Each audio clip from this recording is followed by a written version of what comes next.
Enfermaria de Deus. Na terra não seriam mais que 6 da manhã.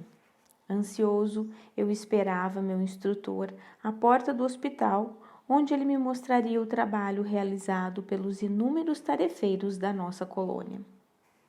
Também iríamos observar os recém-chegados do planeta, ou seja, da dimensão em que eu morava antes, mesmo porque o planeta é o mesmo, só estou alguns metros acima, numa outra dimensão.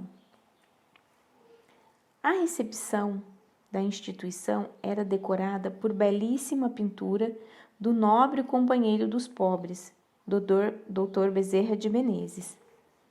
Estampado em seu rosto, largo sorriso e ao fundo Maria, a mãe de Jesus. Só por estas telas e a impressão que já recebi já valeu a visita. Fiquei ali, esperando por cerca de meia hora, até que a porta de entrada se abriu e Dimas entrou sorrindo, como sempre, e acompanhado por mais 2 amigos, Mateus e Paulinho. Como de hábito, nos cumprimentamos e depois o mentor amigo falou: como havíamos conversado antes, esta aqui é a enfermaria onde são tratados os casos mais críticos dos que haviam chegado há pouco tempo. O silêncio deve ser preservado nas câmaras internas, a fim de que não perturbemos o recinto. Tivemos a permissão para estudar, mas sem incomodar. Durante muitos anos trabalhei por aqui. Este lugar foi e sempre será uma grande escola para os ensinos do coração. Devo muito a este abençoado local. Mas vamos, temos 2 horas para estudar. A disciplina é fundamental para o bom êxito do trabalho. Entramos e logo estávamos entre os inúmeros corredores que formam as alas, à semelhança de uma colmeia silenciosa. Tarefeiros transitavam céleres e bem-humorados. As paredes azuladas transmitiam profunda paz. Suave melodia soava em tom ambiente. Vasos de flores lindíssimas ornamentavam o pé das colunas que sustentavam o andar superior, pois o prédio possui 10 pisos. E na cobertura, delicado jardim foi improvisado, causando uma sensação de bem-estar. Com tantas coisas para observar, ficávamos encantados, mas Dimas quebrou o silêncio. Venham por aqui. Agora visitaremos a enfermaria, onde os irmãos são recepcionados. Vamos deixar claro que neste local chegam aqueles que têm seus corpos físicos machucados, de modo que tenha atingido o corpo perispiritual. Peço aos irmãos que guardem suas impressões intimamente, sem esboçar cara de espanto diante do quadro que os aguarda.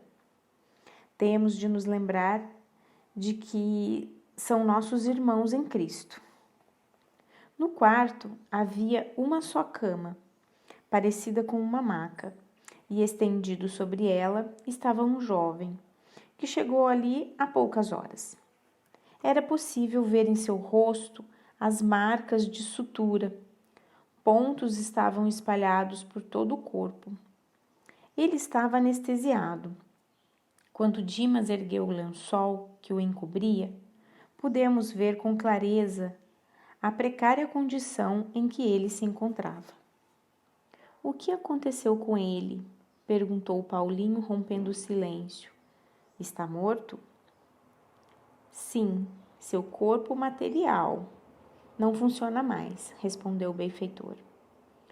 No entanto, aqui neste plano, ele somente dorme, amparado por fluidos que o sedam. Nosso irmão foi trazido para cá após traumática colisão automobilística. Desencarnou na hora. Os sinais que vêm no corpo dele são os da reconstrução do corpo espiritual. Daqui a pouco vão desaparecer. Por que ele veio para cá com esta aparência? Perguntou Mateus. Afinal, não foi seu corpo físico que sofreu o trauma? Isso mesmo, explicou Dimas. Em muitos casos desse gênero, os irmãos chegam aqui sem lesões aparentes. Mas no caso deste nosso companheiro, há alguns agravantes. Primeiro, foi imprudente no trânsito. Segundo, com o pouco conhecimento e aceitação que não tem, sua própria consciência trouxe para fora aquilo que sente por dentro. Nós o estávamos vendo como ele se sente intimamente. Achei que o corpo espiritual se curasse com maior facilidade, comentei. Vejamos, Gabriel, falou o mentor. Por que você se alimenta aqui, se não possui mais o corpo material? E suas necessidades como se manifestam? Tanto aqui como lá, tudo é uma questão de mentalização. Nossa mente sempre vai buscar aquilo que possa melhor representar as nossas emoções. Um corpo lesionado necessita de remédio, de sutura para se recompor. Nesta dimensão, não há passes de mágica.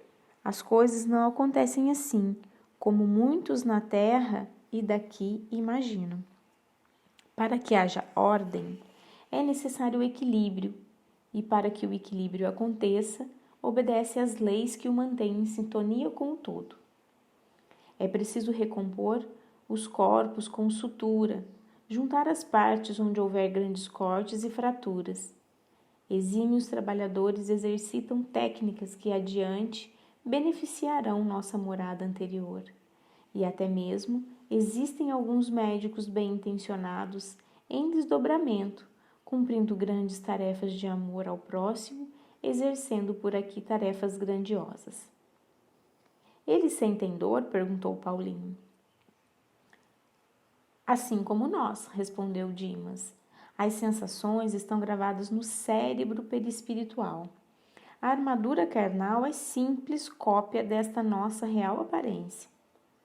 O que diferencia as coisas por aqui é que as técnicas são bem mais evoluídas e o risco de morte é zero. É uma questão consciencial. Qual o período necessário para que ele esteja totalmente restabelecido? Perguntou Mateus. Tudo depende dele. Pode ficar por horas e até séculos.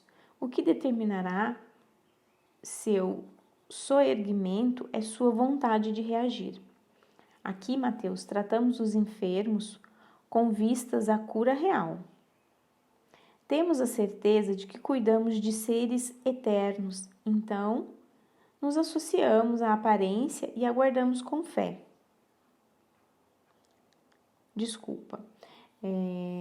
Nos associamos à paciência e aguardamos com fé.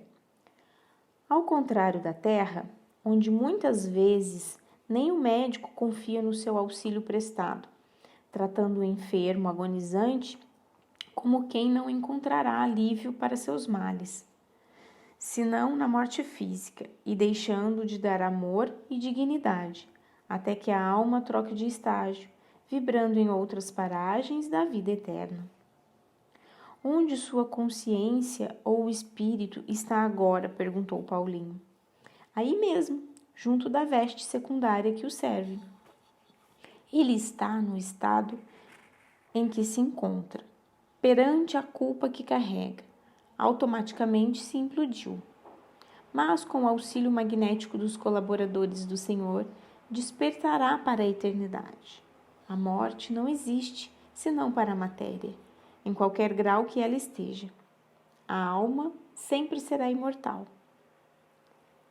Seguimos pelas demais câmaras, estudando casos diversos. As aulas não poderiam ser mais esclarecedoras. Parando em frente a um leito para esclarecer mais algumas dúvidas, Mateus perguntou: todos aqueles que chegam aqui devido a choques traumáticos atravessam tais situações dolorosas? Não necessariamente, falou Dimas.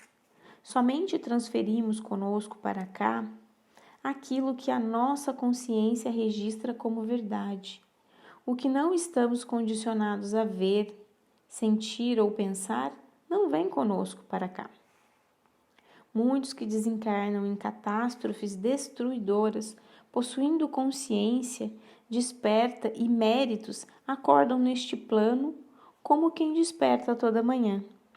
Daí a máxima do Cristo: teu coração está onde estão teus tesouros. Ou seja, a sua consciência imortal vibrará junto àquilo que julga possuir. E ainda a outra máxima do apóstolo Paulo que diz: eu tudo posso naquele que me fortalece, o que nos impulsiona à vida. Dimas nos esclarecia com o máximo amor.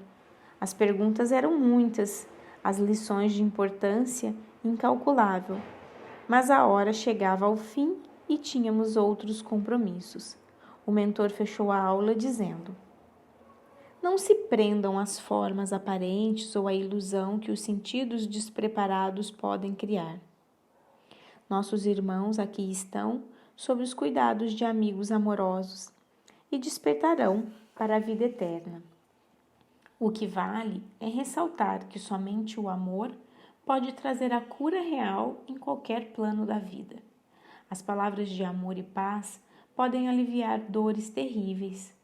Jesus é o médico das almas e suas curas nunca necessitam de substâncias alucinógenas ou antibacterianas. Tudo o que faz é por sua própria força. Por força não, por amor que carrega, mas sim do amor que é. Vamos cultivar a fé, não por ato religioso, mas sim por ser o caminho que leva ao Pai Maior. A emoção nos traiu na hora e as lágrimas desceram abundantes. Saímos da enfermaria, trocamos mais algumas palavras e cada um seguiu para suas tarefas habituais.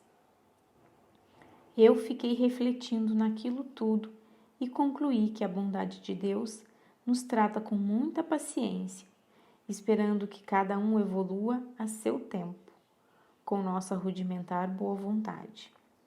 Cada dia que passa, me torno mais fã de Jesus, a ponto de não esquecê-lo um só instante, em minhas escolhas, decisões e atos.